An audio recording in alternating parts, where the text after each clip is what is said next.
We're ready to go.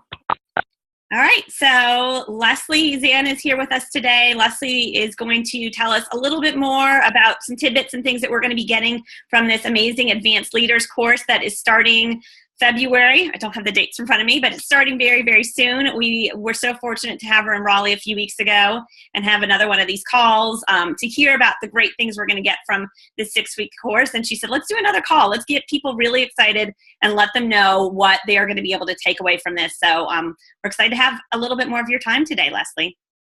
My pleasure. I'm so happy to be here. You know, I know everyone was focused on Super Saturday. Jamie, I didn't have a chance to catch up with you. I'm sure you kicked ass. I'm sure it was just marvelous. So congratulations, even though I don't know what happened, but I'm sure you did just fine.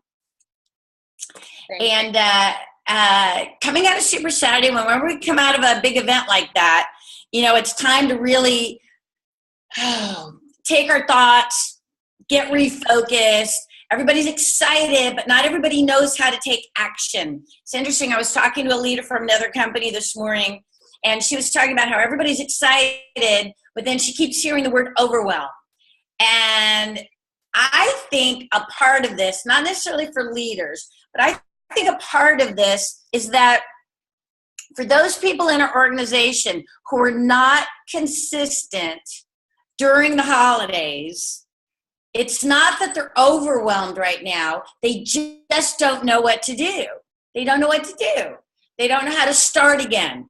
This is why, like, as leaders, we understand this. We understand why we stay consistent. It doesn't take too many times of taking a hiatus, whether it's a week or 2 weeks or 3 weeks. It doesn't take too many times of that and experiencing what it feels like to get back into a rhythm to where, at least for myself, I can only speak for myself, I made a vow that I was never going to do that again, right? It's so much easier to stay consistent than take time off and come back from a hiatus. So we have many people in our organizations, newer ambassadors. They're not really overwhelmed, although that's the word they like to use. They just don't know what to do. And this is where leadership comes into play. So what I thought is, perhaps we do a little bit of training. Perhaps we do a little bit of training, a little bit of seasonal training, just give you a little taste of kind of what we're going to do in the leadership course. And then I'll review some of the aspects and topics that we're going to cover in the leadership course. And then I'll open it up for training. So how much time do I have? Like if I took 10 or 15 minutes now, is that cool? I think so, don't you? Sounds good. Okay, so let's just do a little training. Let's add some added value to coming together for this call. So let's talk a little bit about seasonal strategies. And again, I know I'm preaching to the choir, but it's always good to remember. So first quarter, we're coming out of the holidays. So let's remember that our first quarter is strategic. Our first quarter becomes the foundation for the whole year. We can't afford to waste a lot of time in January. This is what I found. Remember, I was 16 years in the field, so I was 16 years 16 first quarters. What I find is many times people come into first quarter and perhaps say, okay, we got plenty of time, and they're not in action, right? This is why your company has a Super Saturday the second week of January. This is why my company had convention. We had convention the third week in January every single year. A lot of companies have something in place major, some promotable event to try to get you back into the mindset. Okay, so we come out of a Super Saturday, or we come out of a convention, or you have a team training call, and everybody's excited, and I've got my vision for 2017, but they don't know how to start. So the first thing I like to remind people is we must get back into action right now. We can't afford to wait till the 10th. We can't afford to wait till the 14th. We can't lose the first 3 weeks, all right, because you're going to lose the month. And so what's the most important thing? Again, we're not going to teach this, but this is a leader call. In my mind, I'm thinking a majority of the people on my team just spent the last 2 or 3 weeks in the holidays not in action. So they have empty funnels, right? So it's not as if they're going to pick up the phone today and all of a sudden I'm going to get new preferred customers and I'm going to get new ambassadors and everything's going to happen because they pick up the phone again. So the first thing I like to remind them is let's just get back into action prospecting. So they'll say, okay, so what are they going to do? They're going to start calling everyone who they know is going to tell them no, or everyone who's been telling them no, because it's easier. I mean, it's just all psychological. Or they're going to call people who have been happy on the products, and they're going to try to upsell, which is good, and that's fine. But these activities are not going to really get them going. We want to challenge them to fill their funnel with new people. Not that they're going to make an answer right now, give them an answer right now, make a decision right now, but let's get new people in the funnel. So really a strategic list of 10, I find for newer ambassadors is a good way to start. If we make it too big, like go call 200 people, many people get paralyzed. Or this is where we start hearing that word overwhelm. I don't want them to feel overwhelmed. I want them to feel excited. But I owe it to them to let them know, look, you have not been in action. You've enjoyed the holidays. So priority number 1 is let's start filling the funnel again. The one area we can control in this business is how many new people we talk to and how quickly we talk to them. That's probably one of the only areas of growth that we really can control. The number of new people we talk to and how fast we talk to them. Emphasis on new and talk, not messaging, not emailing, not texting. I mean, I want you to utilize the social media, but most people hide behind it. So if I come back from the holidays and all I'm doing is texting a bunch of people or messaging a bunch of people or putting promos on my Facebook page, that is not going to fill my funnel. That is not going to fill my funnel. But what is going to actually picking up the phone and making those calls and being able to talk to as many new people as possible. And so first off, you may start hearing, well, nobody wants to talk on the phone anymore. Well, bullshit on that. I'm sorry. I work with key leaders every day who are building their business faster than ever before, and they're getting people on the phone. I get people on the phone every day. So that is an excuse. Now, I get how we start communicating via text, but here, this is another lesson, and we'll save this for the class, but just because I'm on this point right now, because I've been talking about it all week. When we start the prospecting process via text, so let's say Jamie was a lead of mine. If I start that prospect via text, very early in that process, I need to get her off text and on the phone. But people don't do that. We keep texting over and over and over again. And then we start delivering information. And then we wonder why we can't get them on the phone. We cannot transfer our passion, our message, our compelling story, why Plexus is so cool. I can't transfer that via text. I'm good and I can't do it. All right? So early in that process, I got to say, Jamie, I know you want to hear more. The best way that I can deliver this information, the best use of our time is to talk on the phone. Let's schedule a call, right? But they don't do that. I'm so happy Jamie's even going to talk to me on text that I just keep playing that game. And then they wonder why I can't get her on the phone. If I can't get her on the phone, I can't get her to really hear. I can't do the system, can't do three-way call.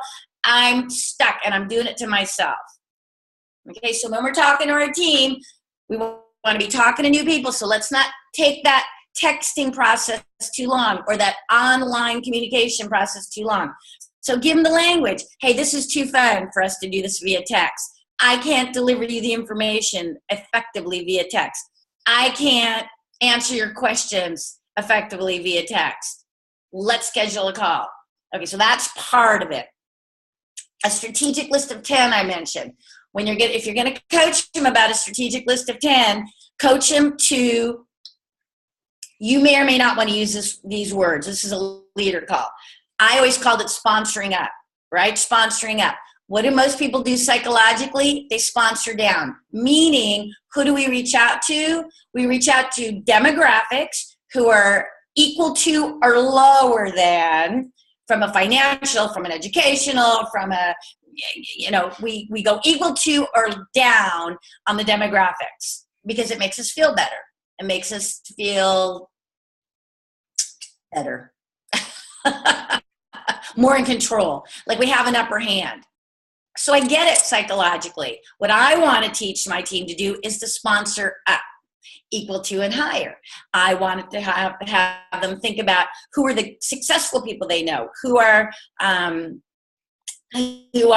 connectors, who have great incomes, who are even retired, right?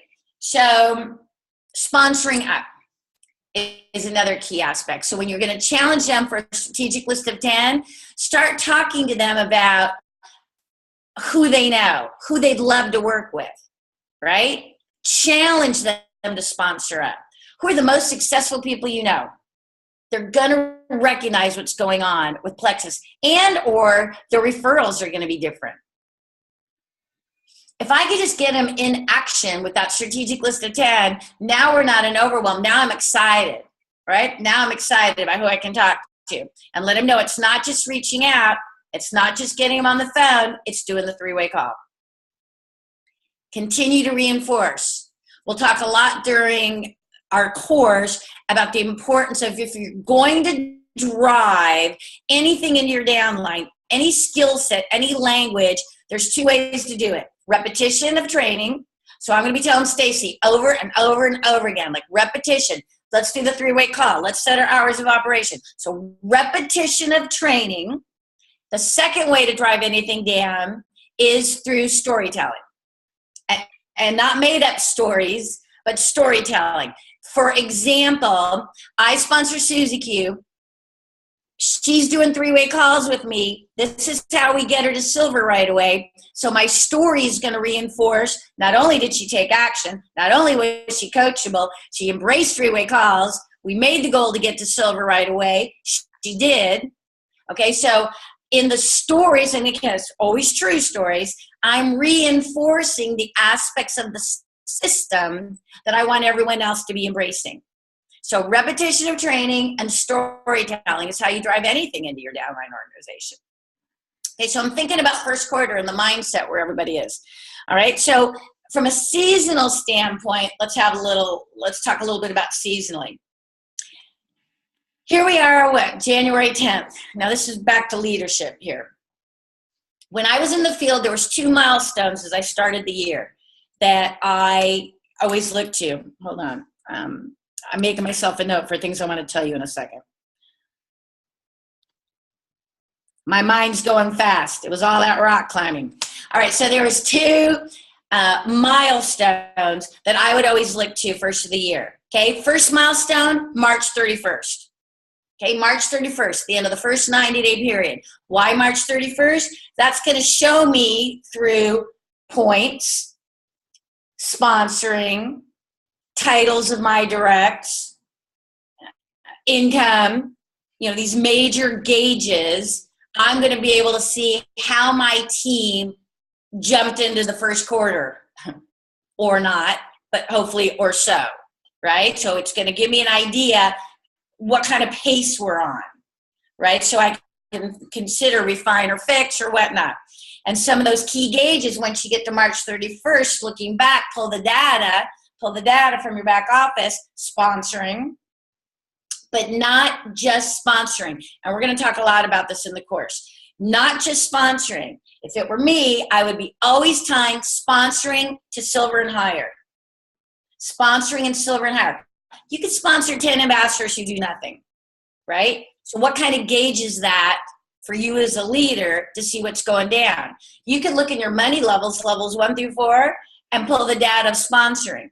Okay, let's say you get a number, 50 people sponsored. Well, that doesn't tell you the whole story. It could be 50 wholesale buying consumers, right? Wholesale buying ambassadors. It could be 40 wholesale buying ambassadors and 10 business builders. Okay, so it's not just looking at sponsoring. I would be tying, and I would be working with my strongest directs from now on, not just sponsoring, but how many of those people get to silver. Again, through the whole course, we're going to talk about, as far as I'm concerned, that is the one gauge that if we go into this course, as you go into first quarter, as you go into 2017, if you can increase the number of people who not only sponsor in, but who get to silver and higher, just that one gauge will make a difference in how you purposefully drive points. And that's everything we're going to talk about, driving points. Well, that's not everything we're going to talk about. We're going to talk about a lot of psychological aspects of leadership, but from a genealogy standpoint, from a downline standpoint, everything we do in an advanced leadership class is about driving points, purposefully driving points. So what Stacy asked me earlier is to tell you a little bit about what we're going to talk about on this particular topic, right? I want to get more clear, help you get more clear on how is your organization growing? Like, where are those points coming from? What legs deserve your attention? Okay, what legs are sucking you in like a black hole, but you're not seeing the results from that? Where do you have potential where you can pour fuel on the fire? If your points go down, what made that happen? Did it come from one leg, or is it across the board? Are you plateaued? And if you're plateaued, why? And the answer is always lack of sponsoring.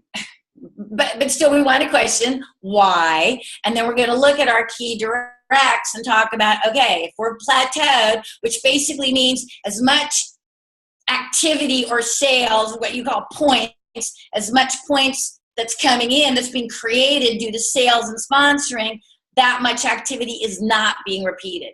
Does that make sense? That's what creates a plateau. And plateaus are part of our business. You're not going to just go up, up, up, up, up, right? So we learn to love the plateau. We learn to love the plateau, to figure out what causes plateaus, not sponsoring, managing. That's what causes the plateau. Okay, and then how do we get off the plateau? How do we get off that plateau? So anyways, from a genealogy standpoint, I want you to become more familiar, more clear, have a broader understanding of what's truly driving your business so that we're not in denial with that. Okay, let me come back to my milestones. So March 31st, we look at the genealogy, we see how we came into the new year. The second milestone that I always looked at as the year began was June 30th, right? And the second quarter. Now, what do we do at second quarter? June 30th allows me to look back to the goals I set for the year and decide if I'm on track or if I need to refine and fix.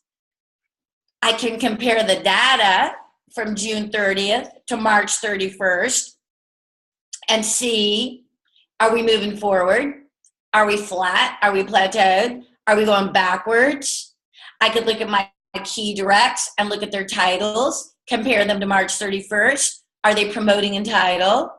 Are they flat? Are they going backwards? So June 30th allows me, that's halfway, it allows me to not only look back and identify what are the things we're doing well, where are the areas that we need to get stronger, and I can now look forward and take those annual goals I set in January and do a little refine and fix if necessary. So I still stay on track. Clarity of where I want to go is always front and center. And when I say looking forward, those key gauges, I would be looking at my title. I'd be looking at total organizational points. I would be looking at my income. I would be looking at my sponsoring. And I would be looking, and not only sponsoring, but how many of those people are getting the silver or higher. And then I would look at those same key gauges with my key directs, okay? There's a lot we do on these milestones. All right, so that's a little bit about milestones. All right, let's talk about first quarter. I'll just give you some hints, some strategies, things you know, so just reinforcing some things I would be focused on for me first quarter. I always made sure that the first 2 weeks of January, February, and March, there was a lot of activity in place from a leadership standpoint. So whether I was scheduling Zoom events, business presentations, launch events, sip and sees, like whatever you're doing to create promotable events, guest-driven events, right? First 2 weeks of each of these 3 months, if I have any chance of coming up March 31st and meeting and exceeding my goals, we must be in action January, February, March. So if you find yourself now with not a lot of events in place, I know you have your Super Saturday, so you work before, pre-event, post-event.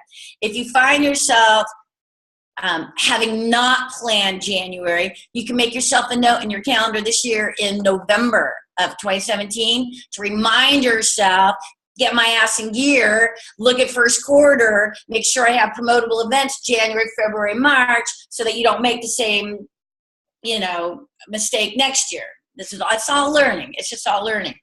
So if we don't have massive action, or what I call taking a sprint, right? Short-term massive action, first 2 weeks in January, first 2 weeks of February, first 2 weeks of March, that's the proven solution to get people back in a rhythm, to get sponsoring, filling the funnel, right? Because it takes consistency. You all know the day I sponsor someone, that's a reflection of the activity I put in the last 30, 60, 90 days, probably, right? So I can't just wake up today and go, okay, I'm going to sponsor 10 people today. It's a consistent activity.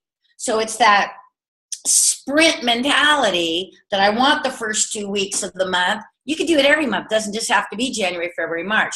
But if we don't help get people back into rhythm, and of course, you all as leaders lead by example, get back into that rhythm of talking to new people, sharing your story, asking for referrals, filling that funnel, and then moving people strategically through that funnel as quickly as possible. It starts now. If we wait till the 15th, if we wait till the 20th, if we wait till the 25th, you've lost January. You pretty much lost January. And then let's think about it. Not that you've lost the whole quarter, but February is a short month. I'm not going to look at my team and go, hey, if we lose January, man, we got February is a short month. And now we're all just forget it. Okay, this is a leader call, but I want you to realize, which makes it even more important to get into action now, getting back between now and the 20th. What can we do to drive activity in our team between now and the 20th? And then what are you going to put in place the first 10 days of February, the first 14 days in February? It's a short month. So that makes it even more imperative that we jumpstart February. So do you do an incentive? Do you do a special? Do you have events? I don't know, but you should be thinking about early February right now. So if you can salvage February and keep people in rhythm moving, wow, now we come to March. Love March, right? By March, most people are back in the rhythm because we've had these short-term sprints, because I put incentives in place, because I've been purposefully driving the team and leading by example. Now we got March, 31 days, last month of the 90-day plan. What I put in place that first and second week in March, now we drive to a solid close of the first quarter. So I don't just let it happen. I help make it happen. I can help make it happen with a game plan of promotable events, short-term massive action, coaching that, incentives, and leading by example. I always wanted to out-sponsor my team. Didn't always do it, but I wanted to set that example, especially first quarter. As leaders, if we have an empty funnel now as leaders, that's just not good. It's just not good, right? So if you find yourself going, wow, I really only have 2 or 3 decent people in my funnel, sprint now, between now and the 20th, 10 days, major focus. Don't keep trying to beat your team into submission. The people who are in action are going to be in action. You just had a super Saturday, right? So the people who are going to jump are going to jump. You're going to direct them. You can give them ideas. You're going to keep it simple, all the things we talked about at the beginning of the call, right? But you are going to make time for your personal prospecting and sponsoring so that you have a story, you're back in the rhythm, you're feeling good about it. All right, some strategies for first quarter. And the final thing I want to say, and then I can open it up to any questions or comments. It reminded me how a lot of people come into the holidays, and because they've been on hiatus was always the word. I never wanted to say to the team, y'all quit working. Right? I just don't like those words. They've been on a hiatus. They've been on a holiday hiatus. So whenever you're on a hiatus and you've taken time off for whatever reason, people lose that connection, right? They lose that connection. So what I used to challenge people to do, along with vision work, along with setting goals for the year, I always reminded them to bring it down to personal. So I would have them journal. What are the top 5 things you love about your company? Right? So what are the top 5 things you love about your company? What are the top 5 things you love about your products? What are the top 5 things you love about your business, being an entrepreneur? What are the top 5 things that a successful business will do to your life?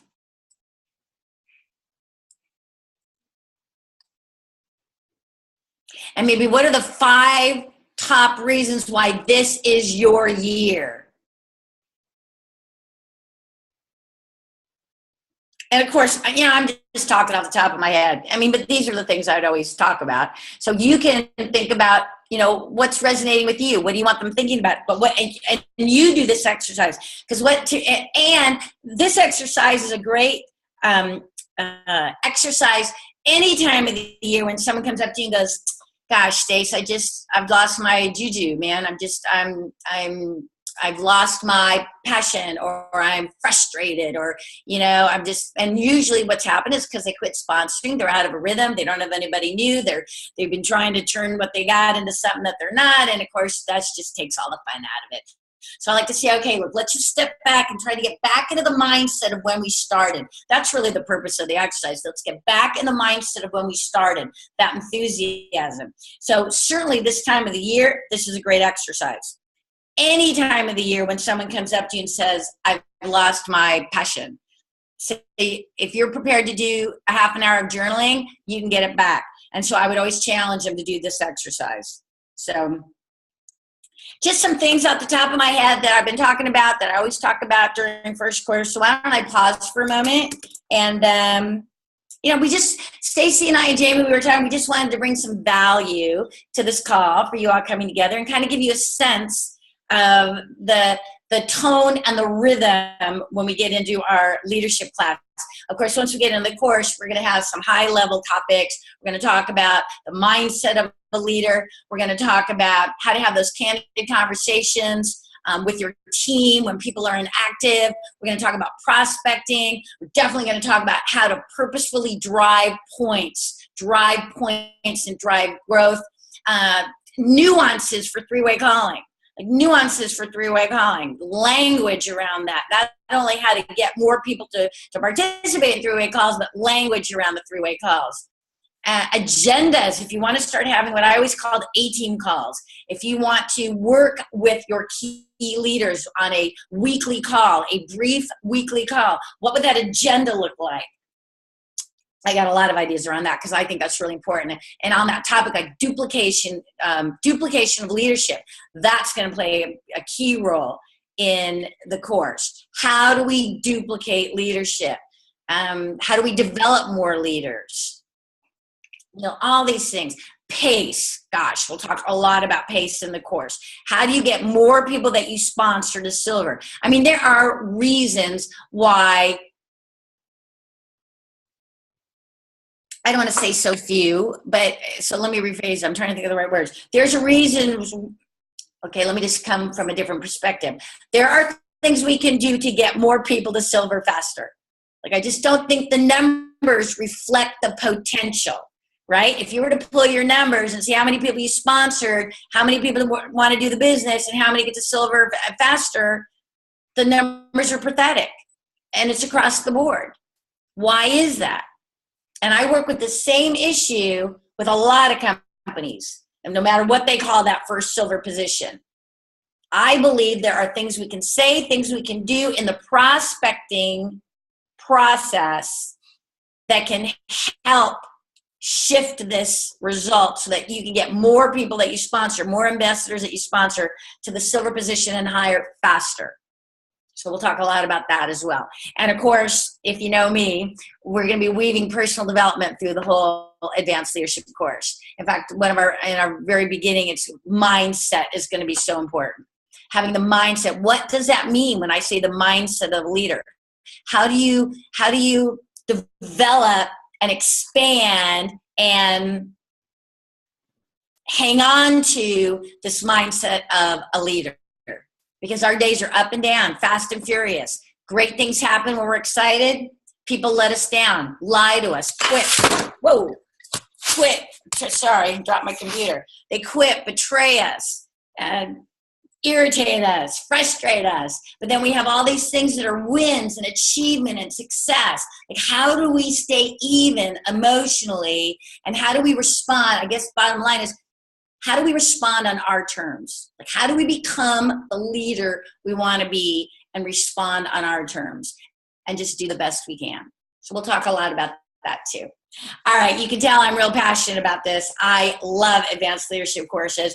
I believe it's the one course where you will truly, you'll never forget it. and it will impact the growth of your business like nothing else. I really believe that. So with that, Stacy, Jamie, anybody else? Let me open up for any questions, comments. I have a quick question. Mm-hmm. I'm muted. Okay. So really quickly, I know we're talking about bringing people in immediately, going to silver, right? And how that's so just not happening the way it should.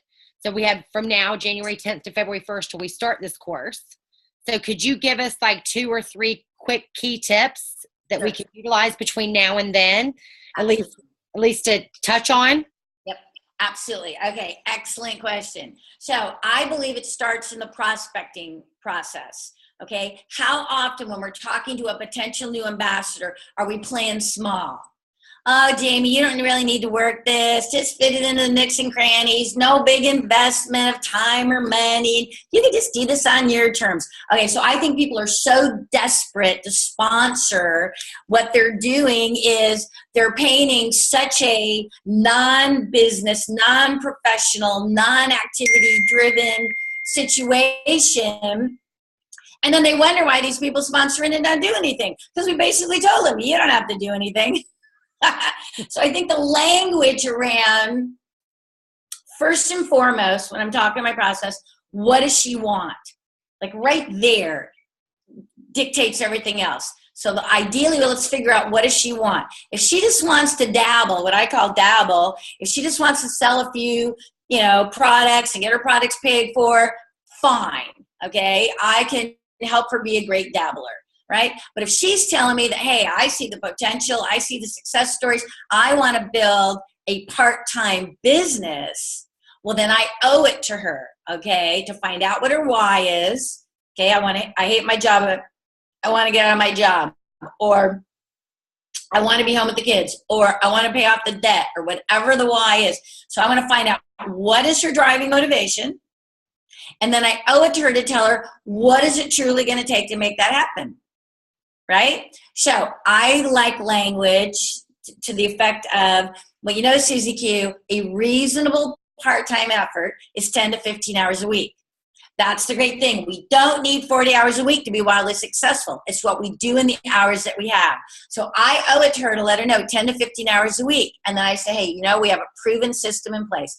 We have a proven system in place. And working together, I can help you weave these 10 to 15 hours into your busy life. Right? So I'm starting the accountability process right from the very beginning. All right. So it's what we say during the prospecting process, I think is a key piece of advice. I don't get stuck texting. Okay. I got to talk to her on the phone. So I start letting her know in the prospecting process, hey, Susie Q, should you decide the timing's right and this is a fit, the number one way we're going to work together is talking on the phone. Like, say it. People aren't. Okay. We'll use text for sure, but not for training, not for talking for prospects. Okay. We'll use text for sure. But the majority of the way that I can help you in part-time hours, have fun, create results, is talking on the phone. So I keep reinforcing that. This is in the qualifying conversation before I've ever even sponsored her. And then I think what else should happen during the prospecting process, and again, this is once we're talking about, this is the end of the funnel, Jamie. Okay, this isn't the first things I say to her. This is when there seems to be some interest, right? So I'm going to find out her time. I'm going to talk to her about how we're going to be talking on the phone. And then I'm going to talk to her about, again, should you decide this is a fit and the timing is right, we're going to set some goals, right? Got to have some goals to know where we want to go. And our first goal is to get what we call silver. And then you can explain, what that takes, your first few ambassadors who take a look at this business. And along the way, we're going to find plenty of people to enjoy these products. So see, I'm talking balanced message from the very beginning, right? From the very beginning, we're going to talk to lots of people. Some are going to be excited about our products. We'll sign them up as customers. But a lot of people are going to be interested in joining us in the business, and we're going to sign them up as ambassadors, right? So I'm setting these parameters. These aren't long conversations. What did it take me? 3 minutes to say all that, right? But those are the priorities I want her to think about. What does she want? Time management, like 10 to 15 hours of time commitment, how we're going to be talking on the phone, and the first initial goal is silver or higher. Like, those things aren't being discussed. So now we sponsor the ambassador, and if these things haven't been discussed, we sponsor her. I don't know what her why is. I've painted a picture of, you don't have to do anything, right? I haven't had the conversation have the tone of business. Hey, it can still be business and fun. In fact, I think it's a hell of a lot more fun if we're talking business on her terms, right? If she's telling me she wants to build a business. Right. So I think so much of this, and we have like half of a whole class, we're going to talk about the qualifying conversation. Right? Okay. This isn't the first conversation I have with a person, but that qualifying conversation, when we decide if the timing is right and this is a fit, the things we purposefully say to her, I believe, open up better activity once I enroll her. Better time management, 3-way calls, the idea of getting to silver faster, because I've already discussed these and then I reinforce them the day of enrollment. I'm not talking about them the first time. But again, I want to be clear. I don't talk about this stuff the first time I start talking to her about plexus. This isn't at the top of the funnel. This is at the bottom of the funnel during the qualifying conversation when we're really making that final decision if this is a fit and the timing is right. Yeah? Okay. Like, moving to that, it's the company and the products and the stories, and your story and whatnot. Okay. Does that make sense? Yeah. Yeah. I think that makes a big difference. And that is a huge training. That is a huge shift in mindset, I would say, for 99% of the people in your downline. Well, I think the key takeaway here for me is that you have to find out their why, so you're on the same page. Yeah. Because otherwise you have an expectation, they have an expectation, and you're not meeting in the middle. So you have to find out what that is so you can move forward. You can meet their needs, they meet your needs, and it's a better working environment. Right. It's one of the biggest errors people make. They sponsor a wannabe and they're talking to them like a champion. Bam, bam, bam. And then they wonder why they don't do anything. Or worse, I sponsor a champion, and because I don't have the confidence, or I didn't get off to a fast start or whatever, I am treating her like a wannabe and she's a champion. Mm-hmm. That'll drive you crazy. Amen. Yep. Anybody else have questions? Come on, ask them. I have a quick question. Thank you, Leslie, for taking your time out. I feel like you're telling my story as far as what I've been desiring to grow as a leader. But I have a question. So I have sponsored a few women recently who are very interested in the business. I give them training materials. I walk them through some stuff, and they're doing all the right things. But I think the issue has come down to they aren't necessarily influencers in their, if that makes sense, in their circle. Are you going to be able to touch on or talk about how to kind of invest in these people and help them, if it's even possible, to become influencers? Or is that like a dead end for some people? What is your first name? Francesca. Okay, I see it right down here. Okay. Beautiful question. First of all, there's no right or wrong, because people fool us all the time. So we got to be open to that. I used to always say they're going to fool me one way or the other. They're going to either fool me and kick ass or fool me and do nothing. But they always are going to fool me. Okay. That being said, I do believe some people are attractors, right? I walk into the room and go, come on, everybody, follow me. And everybody follows me.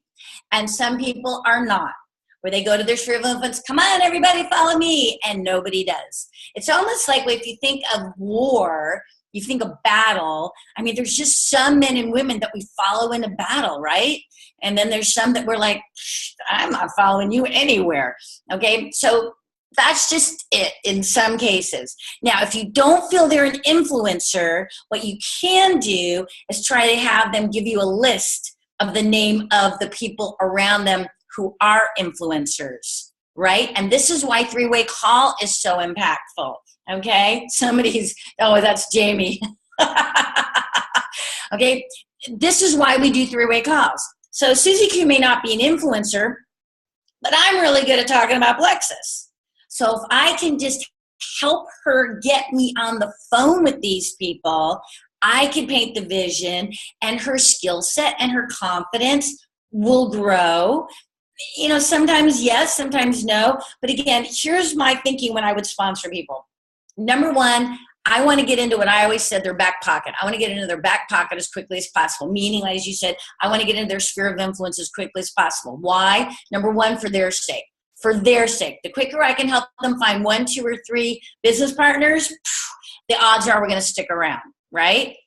That's always my primary focus for them. But number two, I mean, I've been doing this a long time. Not everyone's going to, even if they are an influencer, Francesca, not everybody wants to be great. Not everybody has the discipline. Not everybody goes the distance. So secondarily, not primarily, secondarily, I want to get into their sphere of influence as quickly as possible in case they decide this isn't for them. They perhaps led me to 1 or 2, 3 cool gals that it will be an influence for them. And they may be second generation, but that's okay. With roll up and compression and people go away, that's cool. I'm cool with that. So I would have you challenge them, like who, and maybe 10's too many. Maybe start with 5. Who are the 5 coolest people that you know? Show them how to do the 3-way call. Don't wait for them to do a scheduled 3-way call, because if they're not an influencer, they may not have the confidence. And hell, why should you wait 2 or 3 weeks and they don't have the skill to even get you scheduled? So teach them how to do that spontaneous 3-way call, or even you guys call together.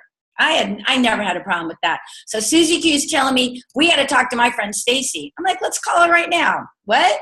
Let's call her right now.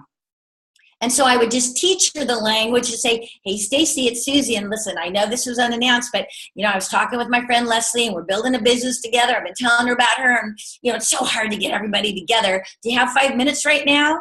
You can teach anyone to say something like that and just make that authentic intro. And then you can do your thing. Okay? Thank you. It was good. And Jamie was doing aerobics while we were. Yes, that is so true. That person may not be an influencer, but they know influencers. And those are your connectors, and we need those connectors in our business. And as bad as we all hate check collectors, that's what they are a lot of times, is they are connectors. Yep. Correct? It's not who they know. It's not who we know, it's who they know. Right. But that's why 3-way call, if I can't do the 3-way call, then I can't help her. Right. That's why 3-way call, Francesca, is way back in the qualifying conversation as well. I say, if you decide this is a fit and we're going to work together, it's going to be the number one way I can help you get off to a fast start.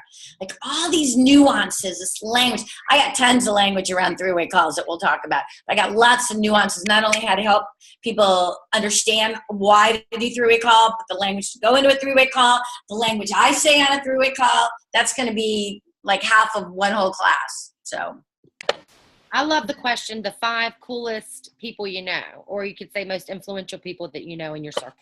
Yep. I'm going to start asking that more frequently. Yep. Yes, me too. Okay, I've got a question. Leslie, I've been doing your A-team coaching calls with my people since you did the dinner for us in Raleigh when we sat on the floor. And so I was talking to one of my leaders, and she was like, girl, I got nobody in my funnel right now. I'm just depressed about it. And so you said we got to get them people in their funnel. So what would be the top tips, what I can tell her to help her sprint and get people in her funnel in the next 10 days? Right. Okay. So go back to the beginning of this call, and those were the kids. So first of all, you want to let her know, don't be bummed. Okay. First, we got to get them out of their head. Don't be bummed, because you know what? This business is hard enough when our attitude's right and we're having a good hair day, right? So got to get the mindset. That's why the exercise. Okay. I would start her with the top 5 things she loves, the top 5 things she's excited about. Okay, let's get her mindset in the game, because you said she's frustrated. And then I would have her make that list, a strategic list of 10 of the coolest people that she knows. And have her make the commitment to get you on the phone with them. That's really what I was wondering. Are we talking about come up with the 5 coolest people and start dripping on them, or come up with the 5 coolest people and contact them directly? Contact them directly, and let's get them into the funnel. Like, we're not going to tell them the whole thing. We're just going to introduce, hey, it's 2017. I've never been so excited about my Plexus business. I was challenged, here's some good language. I was challenged to think of the coolest people that I know, or I was challenged to think of some, the people that I'd really love to go into business with. What I used to say in the field is, I'm always thinking about the kind of women I want to surround myself with. And I thought of you. See, that's just authentic for me, right? Nothing can be bullshit. It's got to all be authentic, truth, because people pick up on that. Will you repeat that one more time? I beg your pardon? Repeat what you just said one more time. Yep. When I was thinking about the type of women I wanted to surround myself with, and I thought of you. Because to me, that's authentic. And you know what?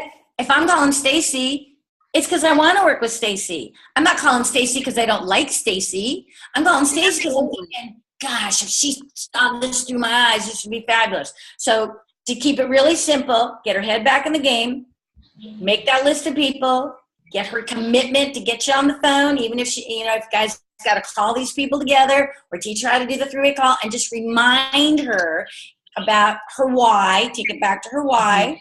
Okay. Don't be bummed out, man. You want to get out of that job. Don't be bummed out. You want to pay off that debt. Don't be bummed out. You want to be home with the kids, right? Absolutely. So then would you say, like, you would call, you'd have her reach out to these people and say, I want to surround myself. I was thinking about the kind of people I want to surround myself with in this, and I thought of you. Would you have 10 minutes to get on the phone with, what would be your, what's your language? Because you're the expert. Well, I'm not the expert. I've just said it aloud. So, okay, so not everyone has the skill set to say, hey, I want a schedule call. So you're talking about a scheduled three-way call, getting her to go, hey, when can we get 10 minutes so that we can tell you more? So what you might want to do is use the referral language. You may or may not have a personal interest, but I'm hoping you could lead me to just the right person. Okay, so if you can teach them, that makes the whole world a lead. So, I was on a training, I was with some top leaders in my company, and they told me to think about the kind of women I'd really like to surround myself with. And, I thought of you. And then she can say something honestly. I always loved working with you, or you've always been successful, or I've always admired you, or, whatever the truth is. And so, I've never been so excited about my business. 2017 is going to be a big year. I'd love to take 10 minutes, tell you what I got, tell you who I'm looking for. And Susie, you may or may not have a personal interest, but I'm hoping you can lead me to just the right people. I'm looking for referrals. That is authentic, puts everybody at ease. It's professional. And if the person says yes, then you're going to teach her how to bring you on the phone for the three-way call. I don't have to talk and then schedule another call and schedule another call. People are just scheduling themselves right into failure. Right? Thank you. You're welcome, Aubrey. And hide your hubby in the background. Oh, yeah, there's the hubby. He doesn't have to go to work because the office has ice all over the parking lot. Drive careful, hubby. All right. I have Ladies, a question. Okay, one last question, then I have a coaching call in 8 minutes. So Okay. You talk a lot about your directs, and I'm assuming that that's your level ones, correct? The people, Yes. the personally sponsored people. Okay, but how closely do you work with your levels 1 through 4? Hey, that's a really great question. And we'll go into a lot more detail in the class, but I want to leave you with something. Okay, first of all, I believe in working close to the vest. And Lynn, I don't think everything I say is right, but I'm always going to tell you my truth. And I don't know your genealogy, and I don't know the personalities, and you do. Okay, so I like to work close to the vest. I want to work with people with their hand up. I understand how sometimes my directs may not be the ones in action, and I got to reach down, and I want you to reach down. We should reach down. So one of the first things that I always like to do is, as I sponsor people, as they begin to sponsor, they bring everybody they sponsor via three-way call and then a welcome call, because I want to know these level 1 people. Oh, okay. Level 1's my direct. I want to know these level 2 people. So in case the person that I sponsored doesn't go the distance, I have a relationship. At least they know I exist, right? So I knew my level 2 people. Like, I knew who they were. And especially if they were real business builders, I played a role in their growth as well. You don't want to start building way out of your pay line. And what you want to avoid is if there really is a legitimate leader. She may not be as experienced as you, but a legitimate leader in between you and someone, they're going to reach up to you, Lynn, because you're Lynn, right? And a lot of times, not you, but a lot of times leaders, because of ego, we're like, wow, she reached up to me, so I'll work with her, right? I recommend we learn to say, you've got Terry in between us, and I owe it to you. That's the language. I owe it to you to send you back to Terry, to build that relationship with Terry. Right? And then you're going to be able to access and leverage Terry, and you're going to have me. So people want to come around because you have more exposure and have more experience, but it's not fair. You're denying Terry, or that middle leader, the opportunity to lead and learn, right? And also, you don't want to be the only smart person in your you don't want everyone to think they have to come to you, right? But they do it out of ego, and they unintentionally make themselves the issue. And then they're exhausted, and they're just like, everybody comes to me. Well, yeah, because you let them, right? And this is all just through experience, like everything else with leadership. Great. Thank you. Yeah, and we're going to have a class where we really delve into an organization. We really look at a genealogy. We can talk about the levels 1 through 4 and talk about these kind of strategies. And we'll get a volunteer from someone. So we're really working with real numbers. It's hard for me to make those black and white calls when I don't know the people or the history. You know what I mean? But so I hope that helps. Well, this call today has made me super excited for what's to come. How about y'all? Absolutely. I'm telling you, if you want me to help you, you get as many of your key leaders. What did we decide? Ruby and higher or senior Ruby and higher? What did we decide? We're doing Ruby and higher, I believe. You get every Ruby and higher into this class. And I'm telling you, if you think this was good, this is the tone, this is the pace, right. The agenda is so robust. I get so much into a 1 hour call. And there's time for interaction like this. So you just tell them it's worth it. And it's the best way that I could help you drive your volume, drive your points, drive your growth for first quarter. Yeah. Yep. Thank you for your time. Thank you. Okay. Thank you for giving us so many ways that we can take. Thank you so much, Leslie, and I will share all this information in the event page. So thank you. Can't wait for February 1st. Real quick, we're starting real quick. I got 3 emails, and I have a note somewhere to remind. A couple of you emailed me and said, what about my cross-sign friends? And Stacy and Jamie, I don't know. I don't care who's in the class, right? I just want to help. Yeah, I invited everybody. I posted it in our Ruby Senior Ruby group. I've asked many of my sideline friends. We're all about inclusivity, especially with Plexus. It's always nice to get new ideas and hear other people's perspectives too. You get in your team and you think that's the only way, but being able to connect with other people, I think, is part of the process too. I think so as well. So I wanted to make sure that we were all clear on that because I was referring people to you, Stacey and Jamie. All right, ladies, Happy New Year. I can't wait. It'll be here before we know it. So between now and the end of January, February 1st, we're ready to rock. Awesome. Thank you so much. Thank you.